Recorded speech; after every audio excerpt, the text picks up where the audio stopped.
Let's steer controversy in two directions with just one video. And we're going to talk about this one device that shows it all. Let's roll the intro.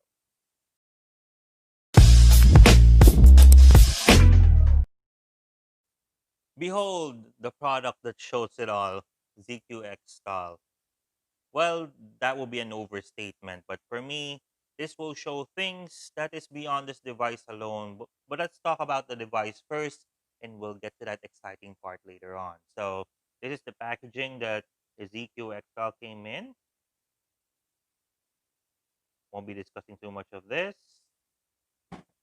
Inside the packaging, you'll get a warranty card, a user manual that is only in English, which is a surprise considering that this is an international product, and sometimes they put like two, three more languages in here, but this one is just in English. And these are the coils that came with the package. Obviously, I've already used one, so here's the extra 1.2 ohm nichrome coil inside this cartridge. And of course, we got this rather lovely USB cable. Might be using this in the future. DQ over there, and it's yarn-ish. I don't know how you call this, but this one looks good. One of the things I like the most about this package. And of course, the star of the show, ZQ XTAL. So let's have a little look around and see what we got here. So we got airflow on two sides, so there and there. Sorry, for some weird reason, my oh, phone is not trying to autofocus. So there, the seals, the usual thing. At the back it says ZQ, front is XTAL, fire button right here, and the lights is also coming from this fire button. At the bottom, we got there your USB connector. So when you remove the cartridge, that's what you see inside.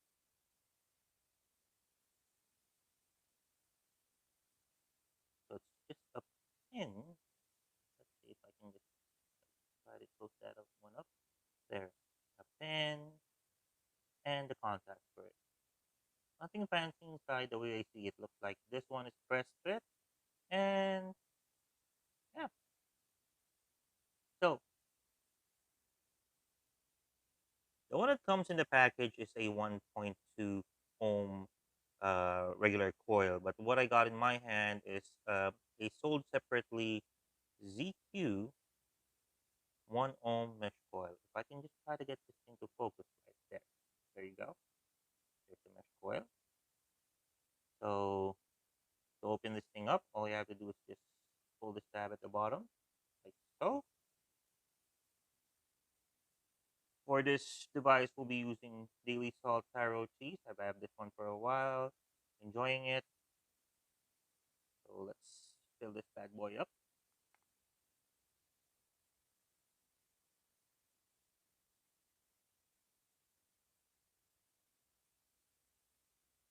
There.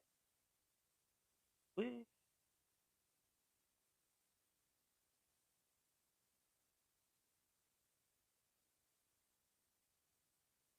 Hmm. This one is rather easy to fill because it already goes in both directions almost instantaneously. I think I'm happy with that. Close it up. Got that in. You'll see beep, beep. So this thing is ready to vape. So two draw functions in this one. You can either use the fire button or you can use its auto draw function. You just step on it and it will fire. You have the option of going just on firing button mode or just auto draw mode. But me, I prefer both. And there's actually a point in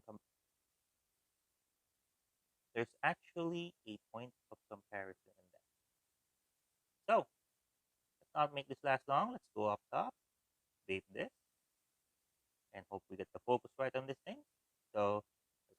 laptop, vape this, and I'll let you know my real thoughts about the product. So yeah, we're back up top with the ZQ XTAL. So let's talk about pros, cons of this particular product. But first, let me have a vape.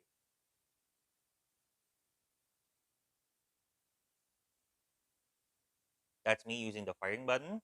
Now let's go auto draw.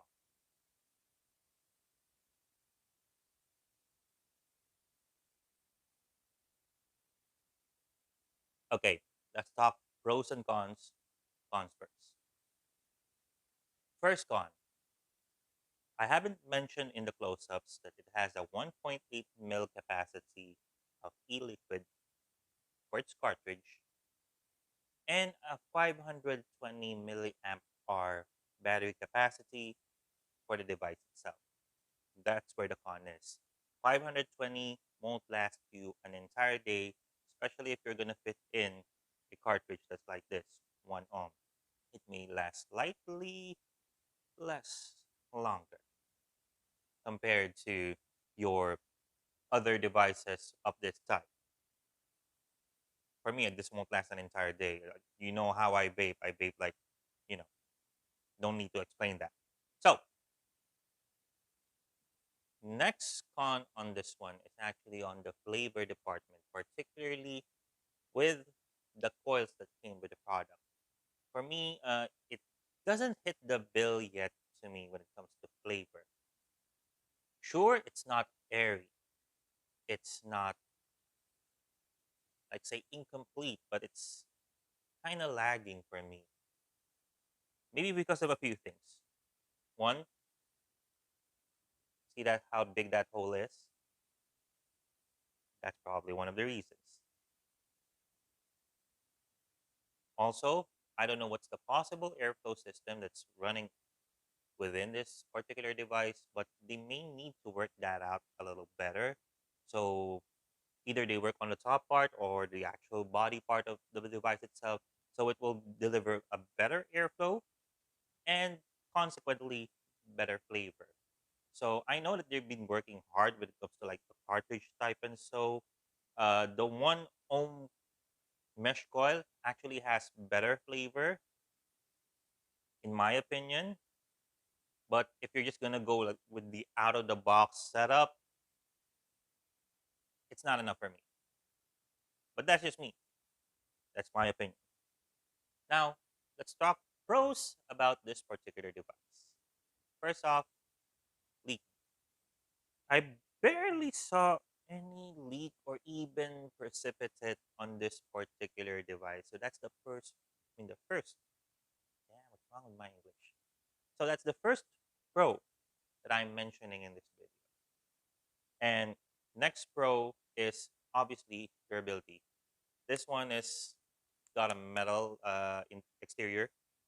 I don't know if it's aluminum or whatnot, but it feels metal to me.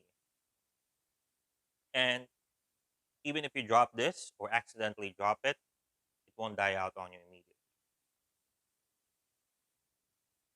And well, what else am I supposed to talk about this particular thing? Oh, some other observations. First off, this thing doesn't have overcharge protection. It's stated in the manual that you cannot charge this particular device for more than 4 hours. But I doubt that you'll need that long of a time to charge it, long as you don't get a lemon. If you don't know what a lemon means, it means that the device is defective. That's a lemon. So, moving on. What I notice is the auto draw function tends to be more hard hitting than the fire button function. That's based on what I feel. Others feel differently, but that's what I feel about this particular device. So let's do this again. I'll use the firing button first.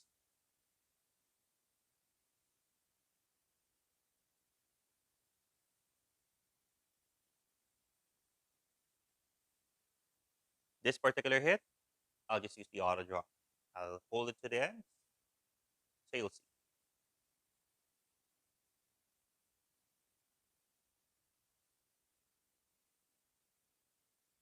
I can definitely feel the difference in there. So maybe it's just me appreciating more the auto draw than the fire button mode. The firing button, or should I say, the firing button is okay. It's good to have, obviously, for devices. The auto draw, most of the time, is an extra. But some devices, like, say, the AAA Beta Bore, the Caliburn, Coco, and the Artery GX has that as their main component to fire the device. But for this one, both works and both works well.